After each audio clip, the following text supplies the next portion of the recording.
that nearly fell over there, didn't it? So yes, today I review my favourite Harry Potter film, Harry Potter and the Half-Blood Prince. Now, it is also my favourite book, and it features Daniel Radcliffe as Harry Potter, Michael Gambon on the. I'm just going through the characters on the front cover. We got Rupert Grint, who plays Ron, and Emma Watson, who plays Hermione, and in the middle there we have Michael Gambon, who plays Dumbledore. And spoiler alert, this is the film which Dumbledore dies, so sorry to ruin that if you haven't seen any of the Harry Potter films, but it's quite sad, really, his death, and it's kind of heartbreaking, and I nearly cried when I watched it, but I think my sister nearly did as well, because this film I just love this film. I think it's absolutely amazing. I love everything about it. I don't think it's many people's favourites, but if you've seen my rankings video, you'll know that this is my favourite, and it is my favourite book as well, because I just bloody love it. I think it's really, really good. It's really, but the film itself, it's really funny. It's got a very good Quidditch match. I think I mentioned this to another user. Can't remember who, but yes, that Quidditch match was very, very good. And also, I think, as well as all the comedic elements in the film, I think this is probably one of the darkest Harry Potter films. If you're not counting, let's say, Harry Potter films 1 to 6, this is probably one of the darkest, despite its comedy, because there are a lot of good comedic moments in it, and it is a really enjoyable film, and I would recommend it to any Potter fan out there who hasn't seen this one yet, because there may be a few fans out there who have only seen a couple of films, and this would be the one you'll want to see next, because it is absolutely brilliant. I just really, really love it, and there are great performances from all of the cast in this.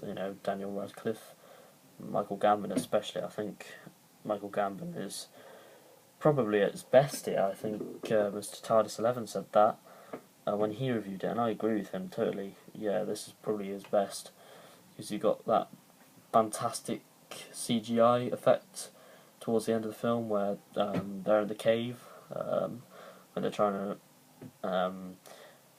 receive the Horcrux, but it turns out it's fake, which, so basically Dumbledore died for nothing. I wouldn't say he died for nothing. I'd say the fake Horcrux kind of helped Ron, Harry, and Hermione on their search a bit. It wasn't a massive giveaway as to where it could be, but it gave some sort of clue to its location, possibly. So yes, I reviewed this movie today, and I've already given some few points out, and I'm not using the Ultimate Edition for this, because even though I got it, it's a bit heavy to, wave around on camera, as it were. So I'll just read you the blurb of this. I'm going to have to look away from the camera, because obviously the blurb is quite long on the back, as you can see there, and I'll just have to read it to you now. Okay, so as Lord Voldemort tightens his grip on the Muggles and Wizarding worlds, Hogwarts is no longer a safe haven. Harry suspects perils may even lie within the castle, but Dumbledore is more intent upon preparing himself for the final battle fast approaching. Together they work to find the key to unlock Voldemort's defences and to his end. Dumbledore recruits his old friend and colleague Horace Slughorn, whom he believes holds crucial information, even as the decisive showdown looms.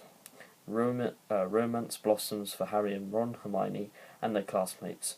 Love is in the air, but danger lies ahead, and Hogwarts may never be the same again. So I can see there, very good blurb.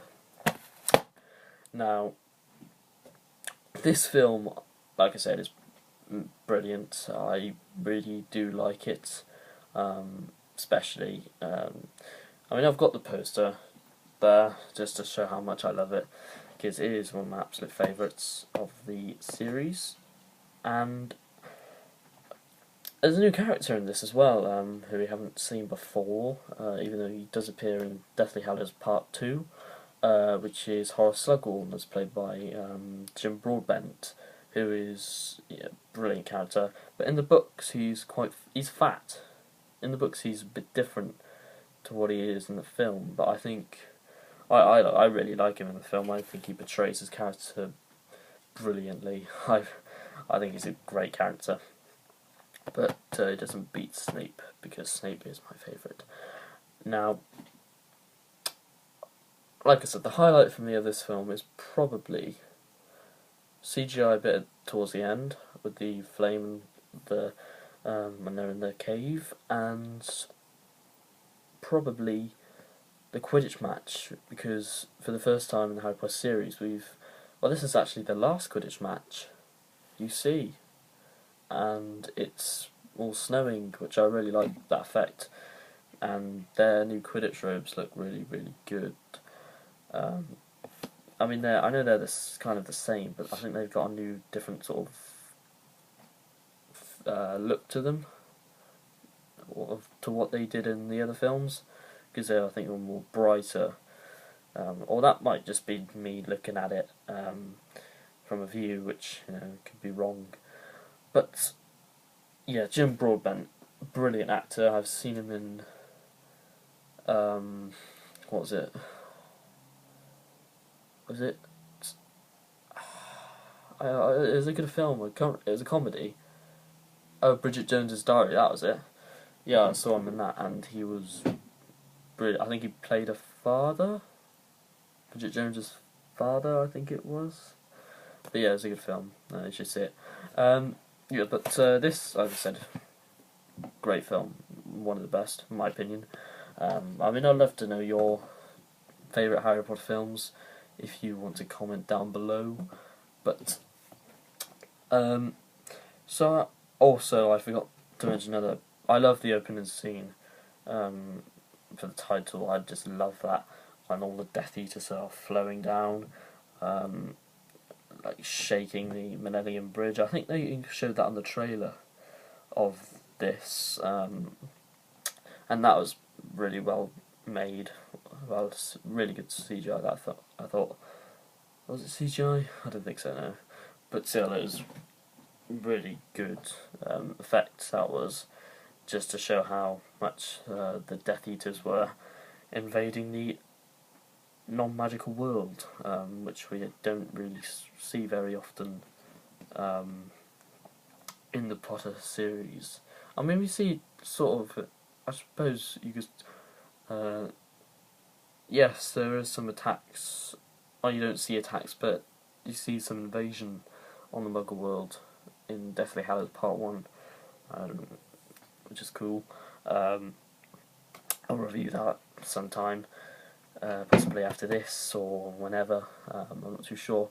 But I'm going to have to probably finish this review here, and I'll probably have to give a best performance to this and a rating. So best performance would probably be, well, it's got to be Michael Gambon, and I've realised this is the front cover of the poster. That's quite cool. And yeah, Michael Gambon is a brilliant actor. He did appear in Doctor Who, if you didn't know that, in A Christmas Carol, which was a bit unexpected, along with Catherine Jenkins. But yeah, haven't seen that episode in ages. Don't think I'll probably watch it soon. But anyway, so my overall rating for this film would be a 10 out of 10. Definitely my favourite. It's just an absolutely brilliant film, despite the fact you don't see Voldemort in it that much. You just see like little clips of him, but not actually attacking anyone. You see him as a young boy as well, and then you see his age grow in memory scenes, in the pensieve, which is good. So thank you for watching this my first Harry Potter film review, because I reviewed The Half-Blood Prince first because it is my favourite. It's I think it's my second film review I've done. Don't know how many more. I hope to review all of the Harry Potter films that is left, and I shall see you next time. So it's 10 minutes and 25 seconds, so that's good. And by the way, my face is a bit sunburnt because today I did something very stupid, or didn't rather.